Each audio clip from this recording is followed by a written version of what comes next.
तरह की आपको घटिया। क्या लगता है कि महाराजा सुहेलदेव राजभर को भी टोपी पहना दिया ओम प्रकाश राजभर? अरे अब सभी ट्विटरों पे चल रहा है, सभी हाँ, चैनल पे राजनीति चल में रहा समाज सेवा, मैं राजनीति बता में रहा धर्म, वो पैसे का धंधा हो गया। राजनीति, समाज सेवा कभी ऐसा हुआ नहीं, करता नहीं, था। ये जो तुम- गुंडा माफिया 302, 307, 309, 76, 72, 74, 61, 62 वाले ही तो आप आइए। थोड़ा सा बड़ा इंटरेस्टिंग बात है। कौन बात की मजबूरी है आपको हाँ, राजनीति मैं करने बता की? रहा हूँ बहुत अच्छा। अपने समाज की लड़ाई तो बिना राजनीति किए भी लड़ी जा सकती है ना।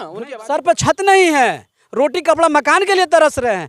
आज इनका लड़का अरुण राजभर विदेश में रंगरेलिया अगर मना इतना ही सेवा होता, अगर इन नेताओं का अगर पेंशन उन्शन बंद हो जाए, अगर तनख्वाह मिलना बंद हो जाए और जो फंड मिलता है करोड़ों रुपए का बंद हो जाए, भूखा आ रहा है, उसको 2 रोटी 3 रोटी एक टाइम में 2 टाइम दे सकते हैं, ये अस्थायी समाधान नहीं है। पार्टियां राशन, तेल, चना, घी, रिफाइन बांट के सरकार बना ले रही हैं, काहे नहीं समाज को अच्छा लग रहा है, समाज को अच्छा लगेगा तो समाज को कब जगाने का काम करेंगे? उस समाज को कब जगाने का काम करेंगे कि तुम्हें राशन की जरूरत नहीं है, तुम्हें तेल की जरूरत नहीं है, तुम्हें चना की जरूरत नहीं है, क्योंकि तुम्हारी जो पीढ़ियां पीछे की खराब हुई हैं इसी के चक्कर में खराब हुई हैं। नमस्कार, आप देख रहे हैं मऊ तक और हम इस समय मौजूद हैं मऊ में, और हमारे साथ जो शख्स मौजूद हैं ये शोषित समाज पार्टी के राष्ट्रीय अध्यक्ष बाबूलाल राजभर भी हैं। और आपको बता दूं कि ये वही बाबूलाल राजभर हैं। आज इनकी मुलाकात हमारी मऊ में शायद दूसरी या तीसरी बार हुई है आपसे मुलाकात। पहली बार मुलाकात जब हुई थी, जब पिंटू राजभर गोली कांड को जो उजागर किया था और उस परिवार के साथ कदम से कदम मिलाकर चलने के बाद उस परिवार को न्याय दिलाने में आपका अहम भूमिका थी। ये वही बाबूलाल राजभर जी हैं। आइए अब हम इनसे बात करेंगे और जानेंगे। सबसे पहले तो मऊ में और हमारे चैनल में आपका स्वागत है जी। बहुत बहुत धन्यवाद जो आपने हमें अपने चैनल के माध्यम से लोगों से मिलवाने और सुनने सुनाने की जो हमें समय दिया है, उसके लिए आपको बहुत बहुत धन्यवाद। सवाल हमारा ये होगा कि बाबूलाल राजभर जी, आप भी राजभर समाज से आते हैं, ओम प्रकाश राजभर जी भी राजभर समाज से आते हैं, और जिस तरह से ओम प्रकाश राजभर की पार्टी में आज टूटन है, लगातार उनके पार्टी के कार्यकर्ता इस्तीफा पे इस्तीफा दे रहे हैं, उसको बाबूलाल राजभर जी कैसे देखते हैं? देखिए, आप तो संजय जी, आप तो जानते हैं, हम तो उनके जो वक्तव्यों को अपने शब्दों में, अपने भाषा में प्रयोग करते हैं। देखिए, ये टूटन, ये पार्टी आधारहीन तथ्यों पर बनी है। इनका कोई व्यक्तित्व, कोई विचार नहीं है, उस पार्टी का कोई सिद्धांत नहीं है। ऐसे जो भी आप संगठन रहेगा, पार्टी रहेगी जो आधारहीन तथ्यों पर आधारित रहेगी, उनको तो टूटना, उनको तो नष्ट होना एकदम स्वाभाविक है। जबकि ओम प्रकाश जी महाराजा सुहेलदेव के नाम पर पार्टी चलाते हैं, राजभर समाज के नाम पर चलाते हैं। अभी एक जगह सुहेलदेव महाराज के मूर्ति पर वो हो रहा था, ये उसका कुछ कार्यक्रम था, तो हमने ट्वीट पर देखा, उनका एक वीडियो था, उस पर महाराजा सुहेलदेव के सर पर, जहां राजाओं के सर पर ताज होना चाहिए, जहां मुकुट होना चाहिए, वो वहां पर अपनी पार्टी का टोपी पहना रहे हैं। अब ये एक पार्टी का जिम्मेदार पर्सन, राष्ट्रीय अध्यक्ष इस तरह की घटिया। क्या लगता है कि महाराजा सुहेलदेव राजभर को भी टोपी पहना दिया ओम प्रकाश राजभर? अरे अब सभी ट्विटरों पे चल रहा है, सभी चैनल पे चल रहा है। ये बताइए, आपको महाराजा सुहेलदेव राजभर की उस टोपी पर नाम लिखवाने की क्या जरूरत थी? यदि उस सभी लोगों ने सुहेलदेव महाराज का अपमान किया है, उस टोपी को जलाया, उस झंडे को जलाया है, तो दोषी वो नहीं है, दोषी आप हैं कि ऐसे पवित्र नाम को, ऐसे पवित्र आदमी, ऐसे महान आत्मा को उस घटिया टोपी पर, उस घटिया झंडे पर क्यों आपने लगाया है? तो सबसे पहले दोषी आप हैं। दूसरी चीज़ की, ये तमाम देखिए, ये पार्टियां जो है इनकी, ये पार्टियां ये केवल जाति के नाम पर बनी है। और हमारा राजभर समाज चूँकि कम पढ़ा लिखा है, इतना भोला भाला है कि बाकी जाति के नाम पर किसी के बहकावे में आ जाता है। ये हमारे समाज की सबसे बड़ी कमी हो। इस कमी को कई तरह हम नाम नहीं रखेंगे। आज तक हमारे समाज को सभी पार्टियों ने प्रतिनिधि दिया है।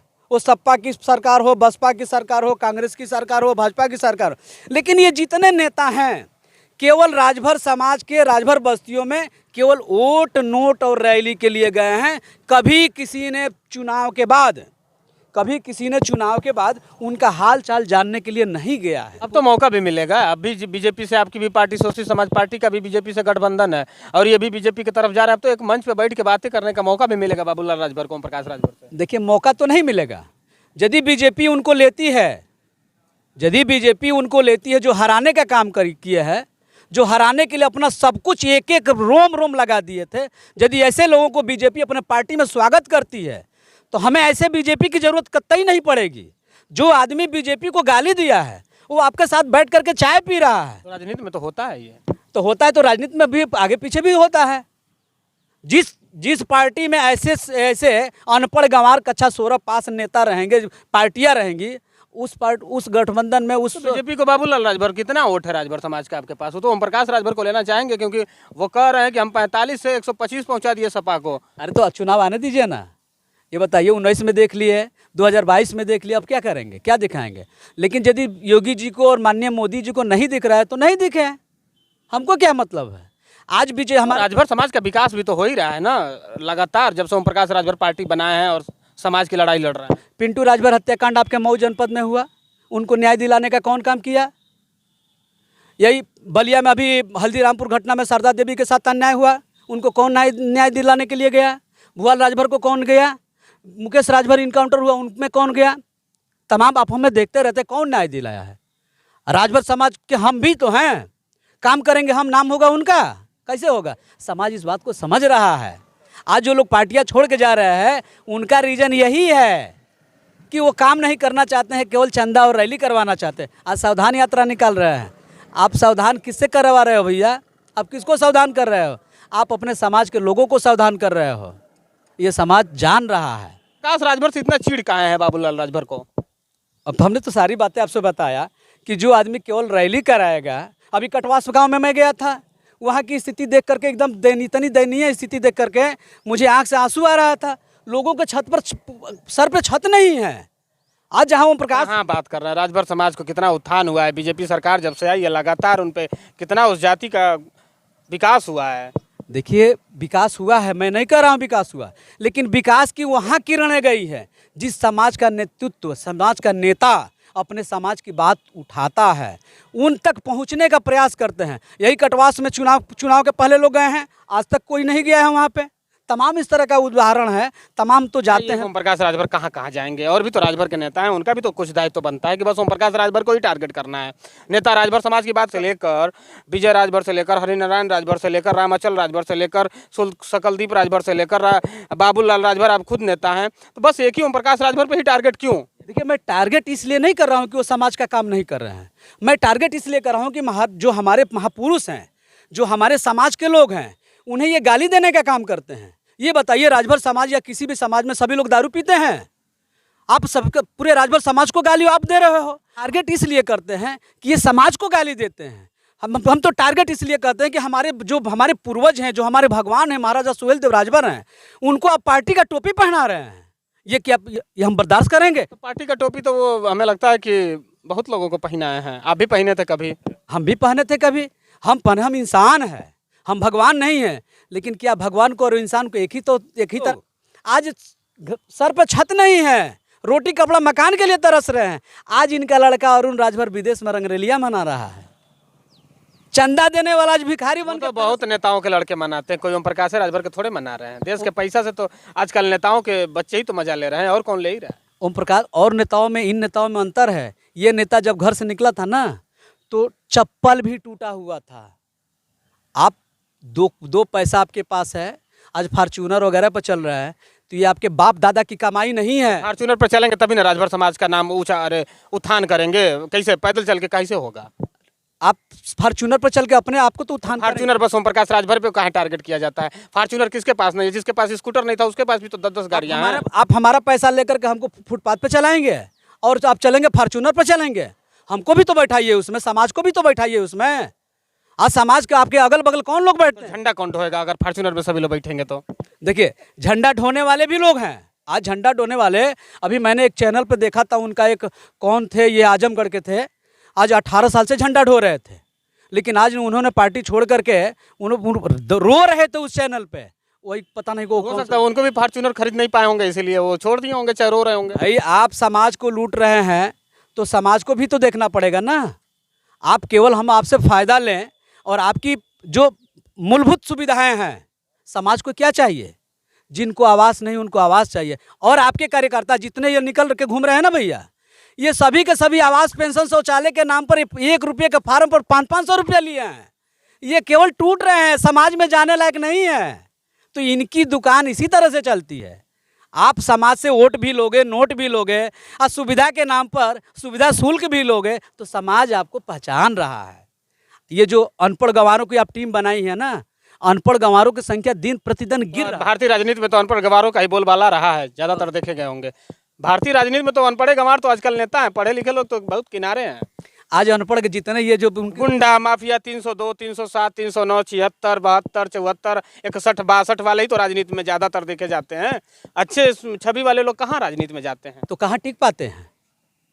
राजनीति एक टेस्ट क्रिकेट मैच है। आपको राजनीति करनी है लंबी पारी तक, तो जिस तरह से टेस्ट क्रिकेट में विकेट पे टिके रहिए, T20 खेलेंगे ना तो एक ही बाल आपकी लाइफ खराब कर सकते। देख भी तो आजकल T20 पे रहे हैं लोग, देख रहे हैं सब कुछ अब T20 हो गया इसलिए देख रहे हैं ना कि फिर अगला दूसरा कोई मैच देखेगा, इसलिए देख रहे हैं कि चलिए समय कम है, इसको ये आएगा अभी चला जाएगा, फिर अगले टर्न में दूसरे को देखेंगे। राजनीति में आप अस्थायित्व बनाए रहिए।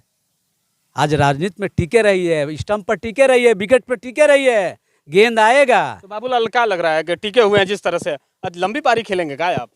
भाई हम तो कर्मों के आधार पर, देखिए लोग राजनीति से समाज सेवा करना जानते हैं, दिखाने के लिए। कहाँ राजनीति में समाज सेवा? राजनीति में धर्म, वो पैसे का धंधा हो गया राजनीति। समाज सेवा कभी हुआ करता था? ऐसा नहीं है भाई साहब, ऐसा नहीं है, ऐसा नहीं है। आज भी इस गंदे माहौल में अच्छे लोग हैं तभी हमारी राजनीति टिकी हुई है, तभी हमारा देश टिका हुआ है। ऐसा मैं बात को मानता हूँ कि बहुत सारे लोग यही कर रहे हैं। अब पहले वाले ये शास्त्री जी नहीं हैं, नेहरू जी नहीं हैं, अटल जी नहीं हैं, चंद्रशेखर जी नहीं है, लेकिन आज भी लोग हैं।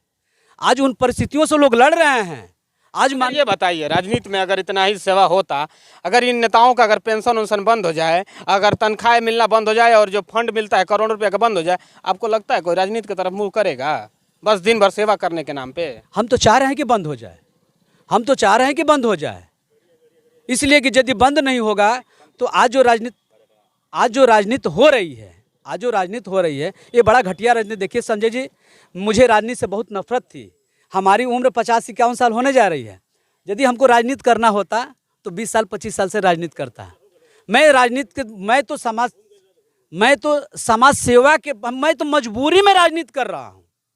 मैं तो हमारा कौन बात की मजबूरी? अरे आप आइए, थोड़ा सा बड़ा इंटरेस्टिंग बात है। कौन बात की मजबूरी है आपको राजनीति करने की? बता रहा हूँ बहुत अच्छा। अपने समाज की लड़ाई तो बिना राजनीति किए भी लड़ी जा सकती है ना, उनकी आवाजों को उठाया जा सकता है, उनकी बातों को रखा जा सकता है। ये आपने बहुत अच्छा प्रश्न जो हम कहना चाहते थे, आपने पार्टी बना के, बैनर झंडा लगा के, बड़े बड़े होर्डिंग लगा के और 16 गाड़ियों का काफिला ले जाके कौन सा समाज का भला होने वाला है? फॉर्च्यूनर में 16 फॉर्च्यूनर दौड़ा के किसी भी समाज का भला होने वाला नहीं है। भला अगर करना है तो एक गुपचुप तरीके से भी जाके भला किया जा सकता है। अब मैं बता रहा हूँ, आपका सवाल बहुत अच्छा है। मैं इस बात को कहना भी चाहता था, लेकिन आपने टॉपिक रख दिया तो कह रहा हूँ। देखिए, हमें राजनीति करनी होती तो हमारी उम्र 50-51 साल हो रही है। हम 20 साल 25 साल की उम्र में राजनीति किए होते हैं। जब मैंने इसमें राजनीति में यहाँ आया तो 2018 में मैंने एक NGO के माध्यम से, राष्ट्रीय शोषित एकता मंच के माध्यम से मैंने लोगों की समाज सेवा करने लगा। समाज सेवा तो हमें जब समाज सेवा कर रहे थे, अपनी खून पसीने की कमाई उन तक दे रहे थे, मरनी में, जियनी में, ये श्राद्ध में, तमाम इस तरह से शादी में दे रहे थे, तो हमें लगा कि यार हम तो ये समाज सेवा कर रहे हैं, अपनी खून पसीने की कमाई लोगों से मांग करके अपने पॉकेट से लगा रहा हूँ, और इनका अस्थाई समाधान ये नहीं है।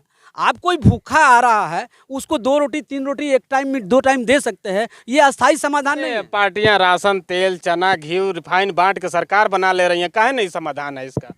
जी, समाज को अच्छा लग रहा है, समाज को अच्छा लगेगा तो समाज को कब जगाने का काम करेंगे? उस समाज को कब जगाने का काम करेंगे कि तुम्हें राशन की जरूरत नहीं है, तुम्हें तेल की जरूरत नहीं है, तुम्हें चना की जरूरत नहीं है, क्योंकि तुम्हारी जो पीढ़ियां पीछे की खराब हुई हैं इसी के चक्कर में खराब हुई हैं। आने वाली पीढ़ियों के लिए तुम्हें अच्छे अस्पताल की जरूरत है, अच्छे शिक्षा की जरूरत है, अच्छे एजुकेशन की जरूरत है। ये भी जगाने का भी तो काम नहीं हो रहा है ना उस समाज को। देखिए, मैं जगा रहा हूँ अपने स्तर से, जितना मैं हूँ उतना मैं जगा रहा हूँ। हमारे पास उतने बड़े प्लेटफार्म अभी नहीं है। मैं तो धीरे धीरे बलिया जनपद से आपके मऊ जनपद में आया हूँ, आजमगढ़ में जाता हूँ। तो धैर्य रखिए, अब जो राजनीति में वही टिकेगा जो समाज के साथ कदम से कदम मिला करके चलेगा। और समाज को फ्री नहीं चाहिए, ठीक है, फ्री भी चाहिए, लेकिन यह फ्री का अस्थाई इलाज नहीं है। ये गरीबी मिटाने लाएंगे अस्थाई इलाज नहीं है, ये क्षणिक इलाज है। इसका इलाज होना चाहिए, इसका एक अस्थाई समाधान होना चाहिए। हर घर के नौजवानों को रोजगार चाहिए, वो प्राइवेट सेक्टर में हो या सरकारी सेक्टर में हो। सेक्टर तो बिकते जा रहे हैं लगातार, आप लोग विरोध भी तो नहीं करते हैं? क्या कोई अमेरिका की कंपनी खरीद रही है? चीन की कंपनी खरीद रही है? हमारे देश को लोग प्लेटफार्म बनाए हैं, हमारी सरकारी तंत्र फेल है। यही प्राइमरी विद्यालय में आज से 4 साल 5 साल पहले आप ही कहते थे, हम भी कहते थे कि ये बैठ करके मुफ्त का 60,000 70,000 तनख्वाह लेते हैं। यदि ऐसे चीज़ों को यदि हम प्राइवेट सेक्टर में डाल देते हैं और 2,000 रुपया वेतन पाने वाला, मानदेय पाने वाला अच्छा ड्यूटी कर रहा है और 60,000 वाला केवल वो सिग्नेचर कर रहा है, तो यदि ऐसे संस्था को यदि प्राइवेट सेक्टर में आपके हाथ में, हमारे हाथ में, देश के किसी व्यक्ति के हाथ में दे दिया तो कौन सी बुराई है? हम इसके खिलाफ नहीं है। कहाँ पे जितने भी प्राइमरी सेक्टर के आपको पता है, ये भी जानकारी होगी कि जितने भी टीचर हैं, इनसे शिक्षा के अलावा, पढ़वाने के अलावा और भी तो सरकारें काम करवाती हैं। जैसे चुनावी का लिस्ट बनाओ, गांव का सर्वे करो, तो फलाना ढिमाका तमाम चीज़ें हो रहा है टीचरों के साथ। जिस कर्मचारी पर सरकार को भरोसा होगा, विश्वास होगा, काम तो उसी से लिया जाता है ना। यदि आपके घर में 10 परिवार हैं, 10 बच्चे हैं, तो आप जिम्मेदारी बढ़िया, जो भी अच्छी जिम्मेदारियां है, अच्छा काम है, किसको सौंपेंगे? तो फिर उसमें पढ़ने वाले जाने वाले बच्चे का क्या होगा? है ये समस्या है, इस बात को मैं मानता हूँ। अभी बहुत सारे उसमें, अभी कोरोना काल से हमारा देश निकला हुआ है, विकट परिस्थितियों से हमारा समाज, हमारा देश क्या पूरा अंतर्राष्ट्रीय जगत आज निकला हुआ है। धीरे धीरे आने दीजिए, कोई जादू का छड़ी नहीं है। जब तक सरकार समाज के साथ है, समाज के लिए कार्य कर रही है, तब तक हम हैं, नहीं करेगी। अपनी पार्टी है, अपनी दुकान है, अपनी सब कुछ है, हम स्वयं अपना काम करेंगे, देखा जाए। तो ये थे बाबूलाल राजभर जी, शोषित समाज पार्टी के राष्ट्रीय अध्यक्ष हैं। अब देखना यह है कि जिस तरह से ये कह रहे हैं कि ओम प्रकाश राजभर बीजेपी में गए हैं, और कहीं ना कहीं अगर बीजेपी के साथ वो लगे रहे तो 2024 में बीजेपी का पतन होना तय है। अब देखना यह है कि क्या इसका असर भी रहता है। आप देख रहे हैं मऊ तक, मैं संजय, नमस्कार।